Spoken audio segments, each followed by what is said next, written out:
mes respects, grand prêtre. Je viens de rencontrer Monsieur Viplav, grand prêtre. J'étais allé le convaincre de rentrer chez lui. Mais c'est que, grand prêtre, Mais quoi? Grand prêtre, Monsieur Viplav m'a interdit de parler de ce sujet. Et vous savez bien qu'à ce jour, je n'ai jamais profité de qui que ce soit. Voyez-le vous-même. J'ai demandé pardon à toutes ces veuves de la part de Madame Kanak, grand prêtre. Mais j'ai l'impression que Monsieur Viplav n'aime pas beaucoup Madame Kanak.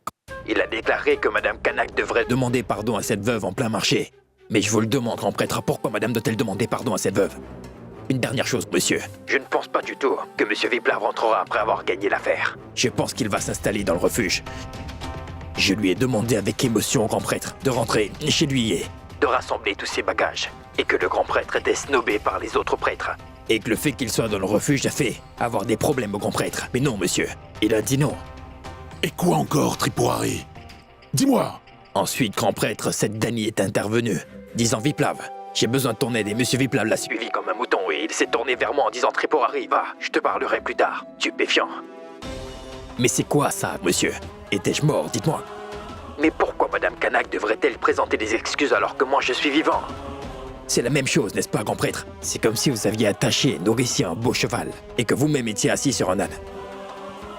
Dites-moi vous-même, grand prêtre, si votre belle-fille n'avait pas insulté Dany ainsi en plein marché public l'autre jour, Monsieur Viplav ne serait pas dans l'abri aujourd'hui.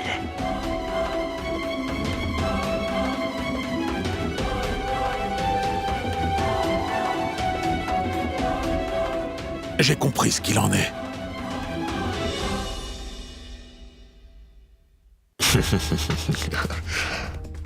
Alors adieu. Ma chère Kanak, écoute-moi, je te saurais gré de prendre ce verre d'eau et d'aller jeter toute l'eau dans les toilettes. Parce qu'il me semble bien que tu es en train d'oublier les limites de ta conduite.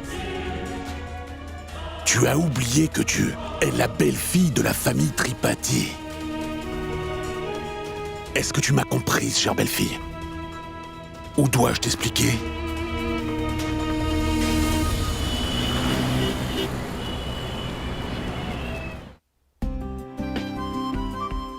Entrez.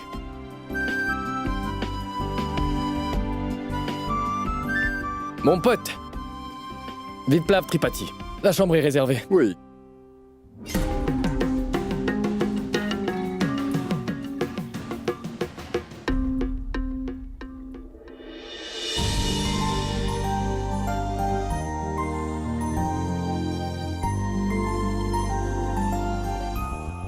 Mon nom est Viplav Tripathi, mon cher.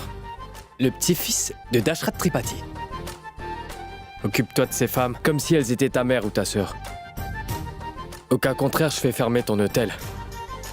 Et tu devras t'asseoir dehors à tuer les mouches. Hein? Tenez votre clé, monsieur. Et la chambre 101 se trouve par là. Allez? On y va?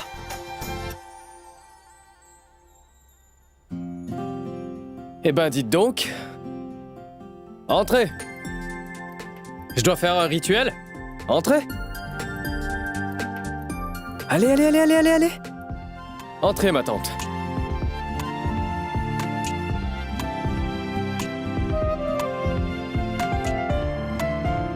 Regardez.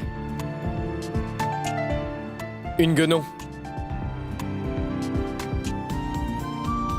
Bon, ça vous convient? Si vous ne pouvez pas toutes dormir dans cette chambre, sachez que j'en ai réservé une autre. Non, merci. On va rester tout ensemble ici. D'accord. Veuillez vous reposer, je vais mettre l'air conditionné. Ah.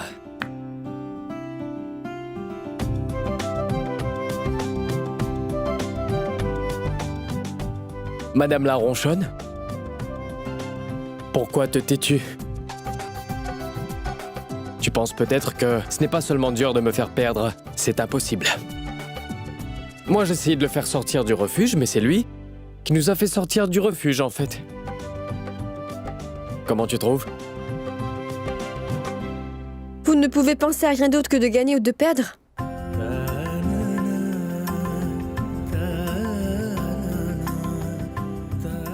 Puis-je dire une chose? Je suis sincère. Ça vient du cœur. Quand tu as l'air en colère comme ça, tu ressembles à une vraie diablesse. J'ai l'impression que tes cornes pourraient sortir à tout moment, que toutes tes dents vont s'allonger et que tes ongles deviendront sales, que tu vas effrayer tout le monde. Comment pouvez-vous dire autant de bêtises? C'est ta compagnie. Bien, partez maintenant. Pour aller où? Je vais rester avec vous dans cette chambre. Mais non, je plaisante. Je vais dormir dans une autre chambre. De toute façon, je ne veux pas rester là. Tu vas me dire quelque chose de mal et je vais encore avoir une grosse migraine. Va te reposer maintenant. Ici, il n'y a pas de puce dans le lit, ni de cancrelats, ni de lézards, et ni de viplave.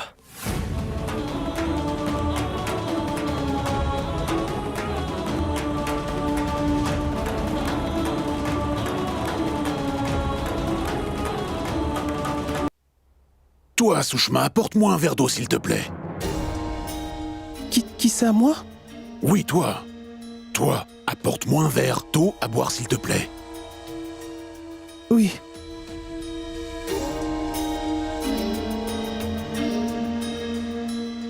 C'est triste.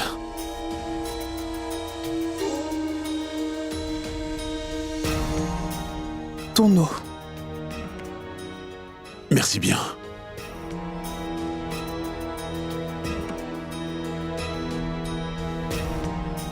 Je sais parfaitement que tu dois être très inquiète au sujet de Viplav. Tu veux savoir où il est allé, comment il va. Il n'est pas revenu avec toi?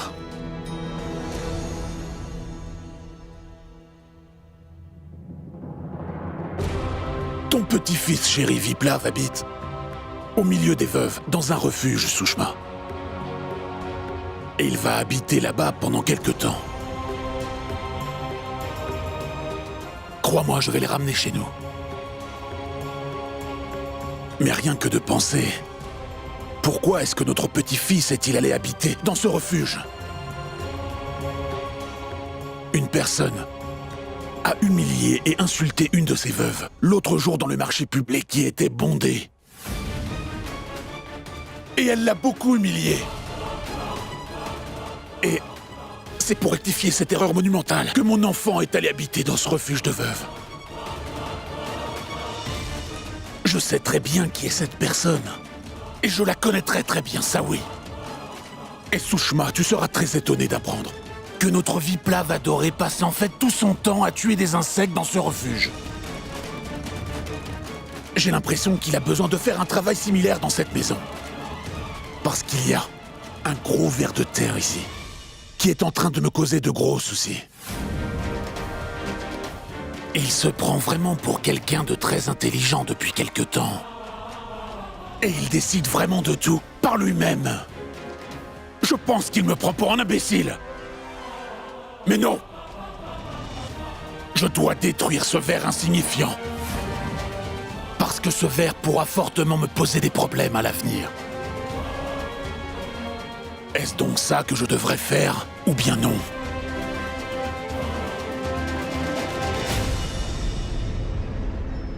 Et toi maintenant, va à la cuisine et rapporte-moi le dessert à l'amande que j'aime beaucoup. Maintenant, Sushma, toi, vas-y et ramène-moi quelque chose qui pourrait me faire plaisir, s'il te plaît.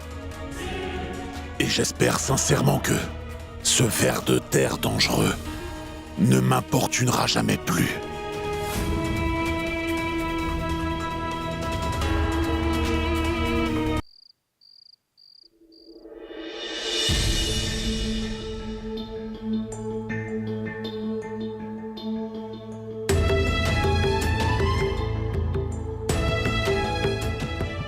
J'ai une frayeur qui m'étreint la poitrine, ma sœur Indrani. Si ce n'est pas aujourd'hui, ce sera demain, mais toute la ville de Bénarès finira par savoir que Viplav habite avec nous dans le refuge des veuves. Personne ne va le critiquer parce qu'il est le petit-fils du grand prêtre de la ville. Doulari, ne t'inquiète pas. Tout ira bien. Pourquoi penses-tu à toutes ces choses inutiles? Écoute, c'est juste notre situation pour une seule nuit. Dès demain, nous rentrerons tous dans notre refuge. Et de plus, cet endroit appartient au temple. Il est pur. Il n'y a aucune raison de t'inquiéter de quoi que ce soit, Doulari. Mère supérieure, je meurs littéralement de faim. Ouvrez bien vos oreilles, vous toutes. Personne ici ne va lui dire d'apporter à manger. Tu as entendu, Rajlakshmi? Considère aujourd'hui que nous faisons tout un jeûne. Indrani a bien raison.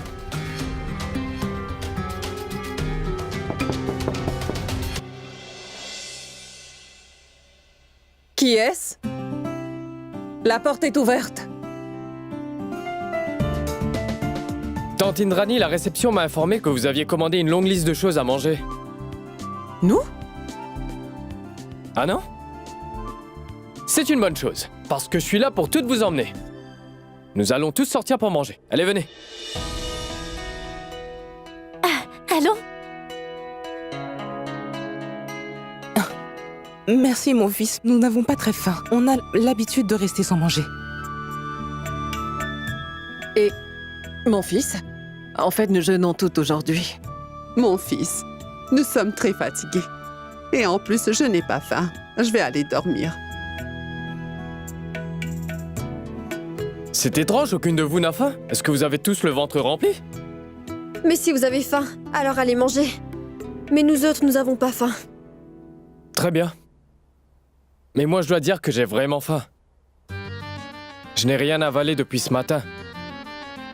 Mon ventre crie famine et j'ai très mal. Mais c'est bon, si vous ne voulez pas manger, je ne mangerai pas non plus. La faim empêche de dormir, paraît-il. Si vous restez éveillé, moi aussi je vais rester éveillé avec vous. Mon fils, tu devrais manger. Je t'assure que nous n'avons pas faim. Oui, c'est vrai, Viplav, tu devrais manger. Nous n'avons vraiment pas faim. Oui, ma tante, je sais bien que vous ne voulez pas sortir à cause de moi. Vous vous êtes sûrement promise entre vous que puisque vous m'avez écouté pour venir ici, vous n'allez plus écouter un seul mot de ce que je dis. C'est vrai ce que je dis, non? Très bien, je ne mangerai pas non plus. D'accord. Nous irons donc toutes. Allez, allez, allez, allez, allez, allez!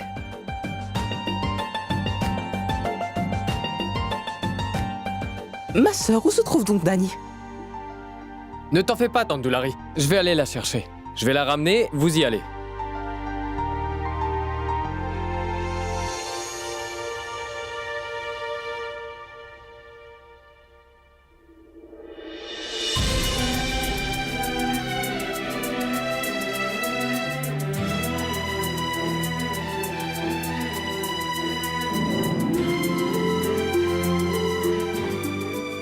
J'ai pu convaincre tout le monde de manger à l'hôtel. Mais ça ne servira à rien. Toi, tu n'iras pas manger. Parce que si toi, tu n'y vas pas, elles n'iront pas. Tu vas rester assise ici, ronchonne. Je vais rester ici aussi, essayant de te convaincre. Et pendant qu'on fait ça, ces pauvres femmes vont rester sans manger. C'est bien ça que tu veux? Bah vrai? Au lieu de vous écouter, il vaut mieux que je vienne avec vous. Je me demande comment on peut vous supporter. Partons.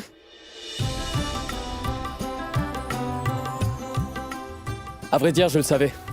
Que tu ne pourrais pas te passer de mon bavardage pendant longtemps. Je suis trop sympathique. C'est pour ça que tout le monde me traite avec autant d'amour.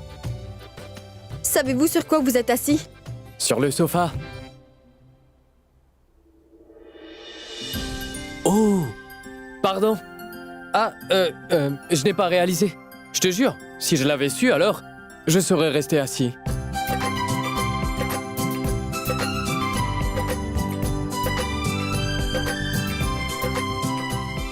Allons. Entrez, mesdames, entrez.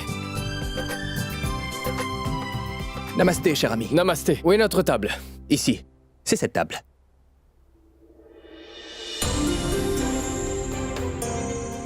Entrez, allez, allez. Ah, dis donc, mon pote. Tant de chance en une seule fois. On dirait que le marché des femmes, c'est ici.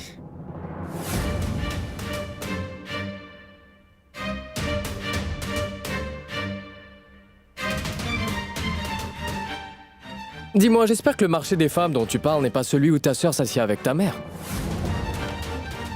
Ça t'a plu d'entendre ça? Hein? Cela t'a plu? T'as pensé à ce que ces femmes ont senti? Ça ne doit pas leur plaire. Ce que je ferai plus tard, ce sera après. Après, parce que si toutes ces femmes retiraient leurs sandales, tous les enfants seraient chauves à la naissance, crois-moi.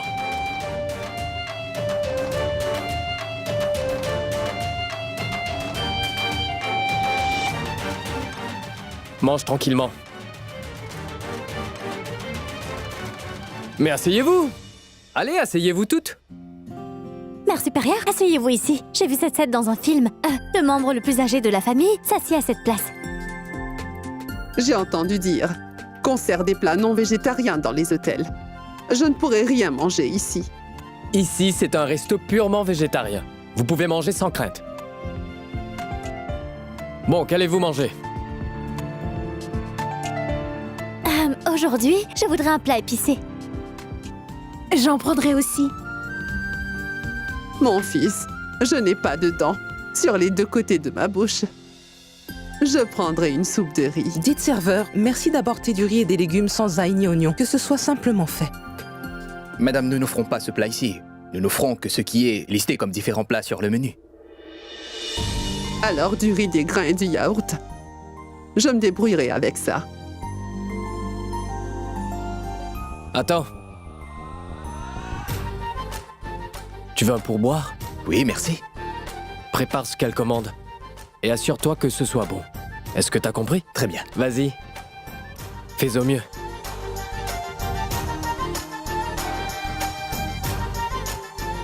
Oui. Ça contient du sel. Ça va te tomber dans les yeux.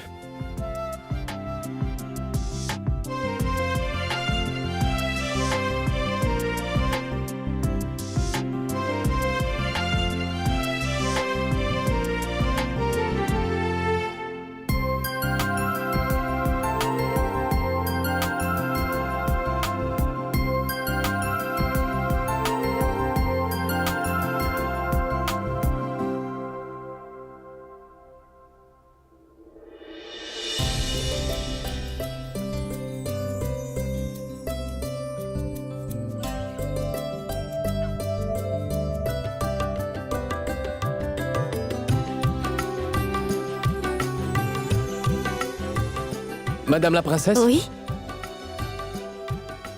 Non. Non, pas Raj Lakshmi.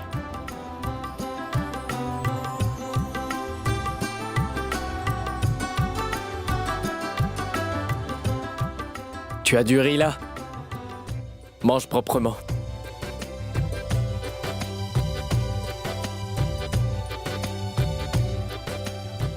Viplav. Mange donc, toi aussi. Oui, ma tante, je vais manger.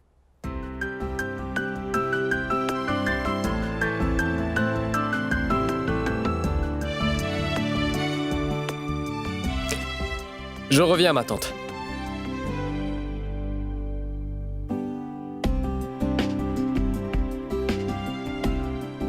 Mais où laver nos mains?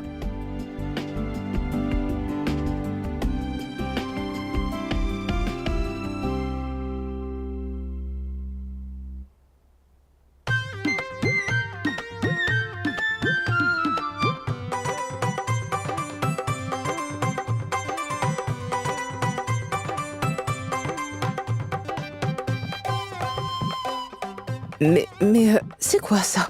Cette eau citronnée et chaude? Quelqu'un aurait-il mal à l'estomac? Maman, il se pourrait qu'à l'hôtel, on offre de l'eau citronnée après avoir mangé.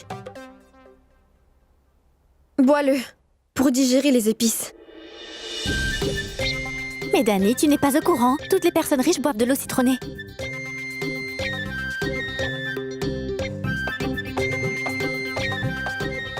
Oh, mais attendez! Qu'est-ce que vous faites? Il ne faut pas boire cette eau. C'est un rince-doigt pour se laver les mains. Pour se nettoyer les mains après manger. Pour enlever les épices et le piment.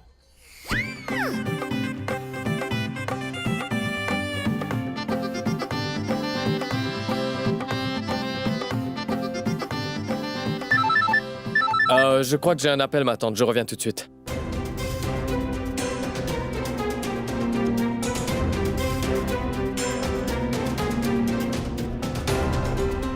Voici une copie de votre reçu, madame.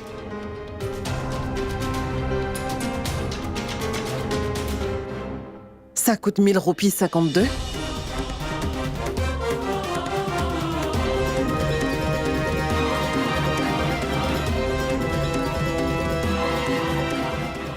Mais où est donc passé Viplav?